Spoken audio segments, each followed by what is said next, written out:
Hello, and welcome to day 10 of Bible Reads with Charity, where we read through the entire Bible in 1 year, in order, book by book, chapter by chapter. Come along on this journey with me as we deep dive into ancient times, hearing our beautiful history, learning how God blesses His children, and seeing how it all relates to today.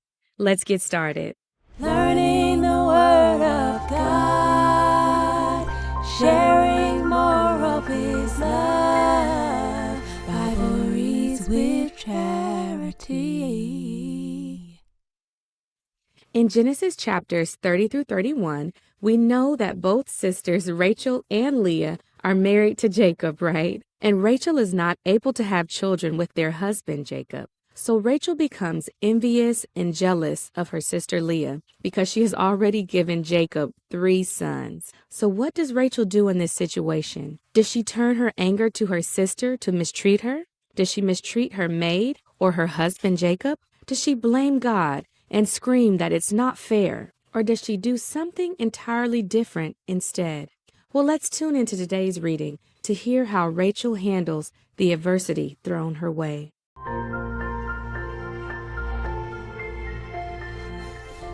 Genesis chapters 30 through 31. Chapter 30. Now, when Rachel saw that she bore Jacob no children, Rachel envied her sister and said to Jacob, "Give me children, or else I die." And Jacob's anger was aroused against Rachel, and he said, "Am I in the place of God, who has withheld from you the fruit of the womb?" So she said, "Here is my maid Bilhah. Go into her, and she will bear a child on my knees, that I also may have children by her." Then she gave him Bilhah, her maid, as wife, and Jacob went in to her. And Bilhah conceived, and bore Jacob a son. Then Rachel said, "God has judged my case, and he has also heard my voice and given me a son." Therefore she called his name Dan. And Rachel's maid Bilhah conceived again, and bore Jacob a second son. Then Rachel said, "With great wrestlings I have wrestled with my sister, and indeed I have prevailed." So she called his name Naphtali. When Leah saw that she had stopped bearing, she took Zilpah, her maid, and gave her to Jacob as wife. And Leah's maid, Zilpah, bore Jacob a son. Then Leah said, "A troop comes." So she called his name Gad. And Leah's maid Zilpah bore Jacob a second son. Then Leah said, "I am happy, for the daughters will call me blessed." So she called his name Asher. Now Reuben went in the days of wheat harvest and found mandrakes in the field, and brought them to his mother Leah. Then Rachel said to Leah, "Please give me some of your son's mandrakes." But she said to her, "Is it a small matter that you have taken away my husband? Would you take away my son's mandrakes also?" And Rachel said, "Therefore he will lie with you tonight for your son's mandrakes." When Jacob came out of the field in the evening, Leah went out to meet him and said, "You must come in to me, for I have surely hired you with my son's mandrakes." And he lay with her that night. And God listened to Leah, and she conceived and bore Jacob a fifth son. Leah said, "God has given me my wages, because I have given my maid to my husband." So she called his name Issachar. Then Leah conceived again, and bore Jacob a sixth son. And Leah said, "God has endowed me with a good endowment. Now my husband will dwell with me, because I have borne him 6 sons." So she called his name Zebulun. Afterward she bore a daughter, and called her name Dinah. Then God remembered Rachel, and God listened to her and opened her womb. And she conceived and bore a son, and said, "God has taken away my reproach." So she called his name Joseph, and said, "The Lord shall add to me another son." Jacob's agreement with Laban.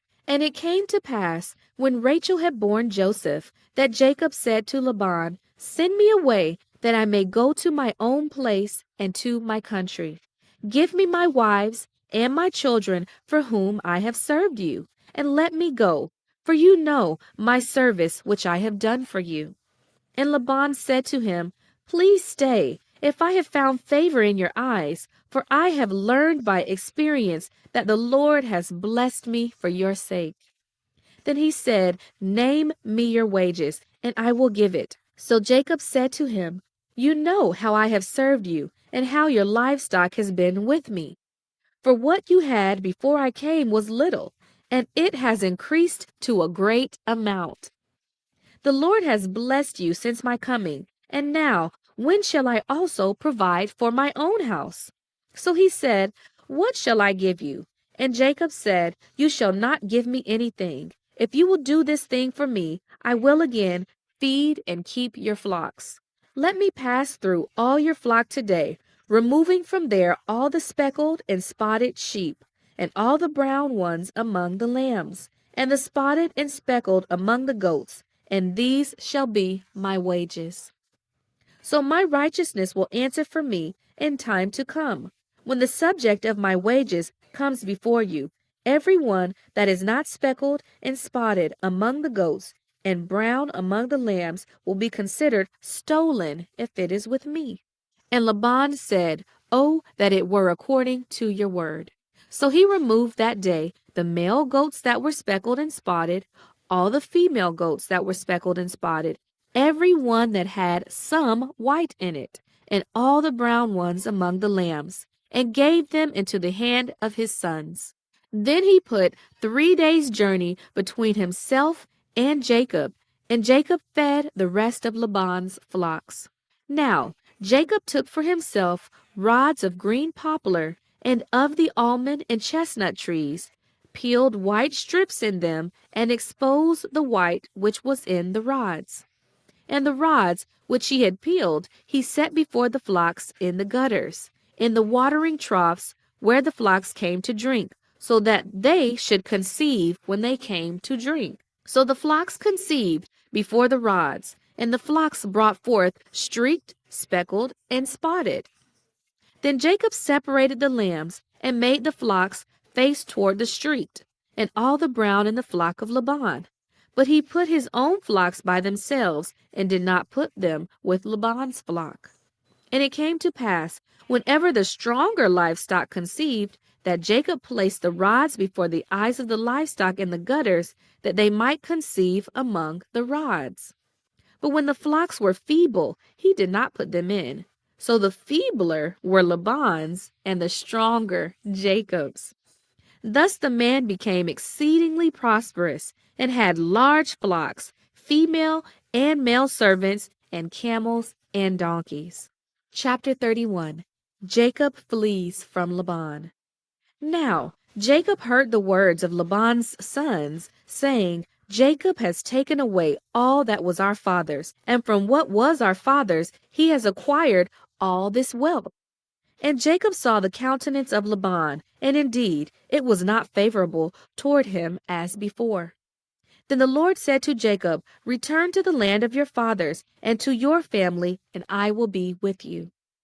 So Jacob sent and called Rachel and Leah to the field to his flock, and said to them, "I see your father's countenance, that it is not favorable toward me as before, but the God of my father has been with me. And you know that with all my might I have served your father. Yet your father has deceived me and my wages 10 times, but God did not allow him to hurt me. If he said, 'Thus the speckled shall be your wages,' then all the flocks bore speckled. And if he said, 'Thus the streaked shall be your wages,' then all the flocks bore streaked. So God has taken away the livestock of your father and given them to me." And it happened at the time when the flocks conceived, that I lifted my eyes and saw in a dream, and behold, the rams which leaped upon the flocks were streaked, speckled, and gray spotted. Then the angel of God spoke to me in a dream, saying, "Jacob." And I said, "Here I am." And he said, "Lift your eyes now and see all the rams which leap on the flocks are streaked, speckled, and gray-spotted, for I have seen all that Laban is doing to you. I am the God of Bethel, where you anointed the pillar, and where you made a vow to me. Now arise, get out of this land, and return to the land of your family." Then Rachel and Leah answered and said to him, "Is there still any portion of inheritance for us in our father's house? Are we not considered strangers by him? For he has sold us, and also completely consumed our money. For all these riches which God has taken from our father are really ours and our children's. Now then, whatever God has said to you, do it." Then Jacob rose and set his sons and his wives on camels, and he carried away all his livestock and all his possessions which he had gained, his acquired livestock which he had gained in Paddan Aram, to go to his father Isaac in the land of Canaan. Now Laban had gone to shear his sheep, and Rachel had stolen the household idols that were her father's. And Jacob stole away, unknown to Laban the Syrian, and that he did not tell him that he intended to flee. So he fled with all that he had. He arose and crossed the river and headed toward the mountains of Gilead. Laban pursues Jacob. And Laban was told on the third day that Jacob had fled. Then he took his brethren with him and pursued him for 7 days' journey, and he overtook him in the mountains of Gilead. But God had come to Laban the Syrian in a dream by night, and said to him, "Be careful that you speak to Jacob, neither good nor bad." So Laban overtook Jacob. Now Jacob had pitched his tent in the mountains, and Laban with his brethren pitched in the mountains of Gilead. And Laban said to Jacob, "What have you done, that you have stolen away unknown to me, and carried away my daughters like captives taken with the sword? Why did you flee away secretly, and steal away from me, and not tell me? For I might have sent you away with joy, and songs, with timbrel and harp. And you did not allow me to kiss my sons and my daughters. Now you have done foolishly in so doing. It is in my power to do you harm, but the God of your father spoke to me last night, saying, 'Be careful that you speak to Jacob, neither good nor bad.' And now you have surely gone because you greatly long for your father's house. But why did you steal my gods?" Then Jacob answered and said to Laban, "Because I was afraid, for I said, perhaps you would take your daughters from me by force. With whomever you find your gods, do not let him live. In the presence of your brethren, identify what I have of yours and take it with you." For Jacob did not know that Rachel had stolen them. And Laban went into Jacob's tent, into Leah's tent, and into the 2 maids' tents, but he did not find them. Then he went out of Leah's tent and entered Rachel's tent. Now Rachel had taken the household idols, put them in the camel's saddle, and sat on them. And Laban searched all about the tent and did not find them. And she said to her father, "Let it not displease my lord that I cannot rise before you, for the manner of woman is with me." And he searched but did not find the household idols. Then Jacob was angry and rebuked Laban. And Jacob answered and said to Laban, "What is my trespass? What is my sin that you have so hotly pursued me? Although you have searched all my things, what part of your household things have you found? Set it here before my brethren and your brethren, that they may judge between us both. These 20 years I have been with you. Your eels and your female goats have not miscarried their young, and I have not eaten the rams of your flock. That which was torn by beasts I did not bring to you. I bore the loss of it. You required it from my hand, whether stolen by day or stolen by night. There I was. In the day the drought consumed me, and the frost by night, and my sleep departed from my eyes. Thus I have been in your house 20 years. I served you 14 years for your 2 daughters and 6 years for your flock, and you have changed my wages 10 times. Unless the God of my father, the God of Abraham, and the fear of Isaac had been with me, surely now you would have sent me away empty-handed. God has seen my affliction and the labor of my hands and rebuked you last night. Laban's covenant with Jacob. And Laban answered and said to Jacob, These daughters are my daughters, and these children are my children, and this flock is my flock. All that you see is mine. But what can I do this day to these my daughters or their children whom they have borne? Now, therefore, come, let us make a covenant, you and let it be a witness between you and me. So Jacob took a stone and set it up as a pillar. Then Jacob said to his brethren, Gather stones. And they took stones and made a heap, and they ate there on the heap. Laban called it Jegar Sahadutha, but Jacob called it Gilead. And Laban said, This heap is a witness between you and me this day. Therefore its name was called Gilead. Also Mizpah, because he said, May the Lord watch between you and me when we are absent one from another.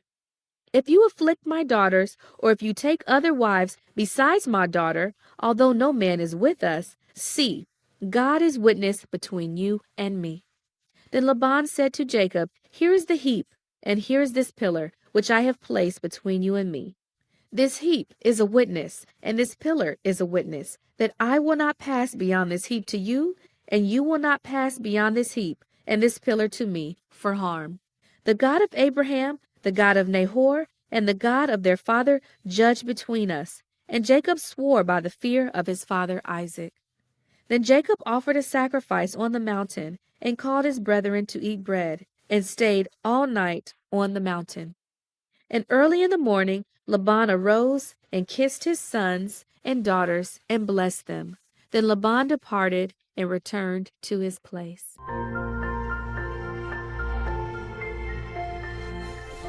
So in today's reading, we heard that Rachel was not able to have children with her husband, but her sister Leah has. And although Rachel really wants her own children, she remains faithful. She doesn't curse everyone around her or God because she hasn't had children. She keeps doing the right thing, although it's hard. On one occasion, she makes the decision to allow her maid Bilhah to marry Jacob and act as a surrogate to have children in her place. Another time, she trades food from her sister Leah's son in exchange for Leah to lay with Jacob that night and have yet another child with him. So after seeing Rachel's faithfulness over the years, God remembers Rachel, and he finally opens her womb. She then was able to finally have her own baby boy, Joseph, with her husband. Now we can learn from this story that when times are difficult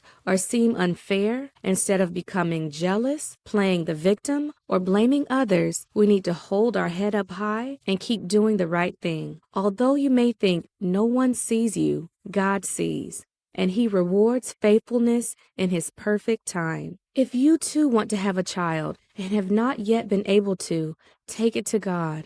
If you have graduated from school and have not yet been able to land your dream job, take it to God. If you feel lost in this world and don't know which direction or path to take for your life, give it to God. God rewards our faithfulness, and he wants us to come to him for every single problem, no matter how big or small. And lastly, we have to wait on God. What you are praying to him for may not come on your own timetable, but when it is ready for you, God will deliver. Let's all learn to put our trust and faith in God today and wait for him to turn our situation around for good. What are your thoughts on today's reading? Leave me a comment to let me know your perspective and where you're listening in from. Thank you so much for tuning in. If you enjoyed this episode and want to hear more, subscribe, like, and comment on your favorite podcast platform, YouTube, and all social media at Bible Reads with Charity. Take care, and as always, be blessed and keep God first place. I love you, and I'll see you in the next episode. Trust and believe. Receive the words of God at Bible Reads with Charity. Subscribe on your favorite podcast and social media platforms so you never miss an episode at Bible Reads with Charity.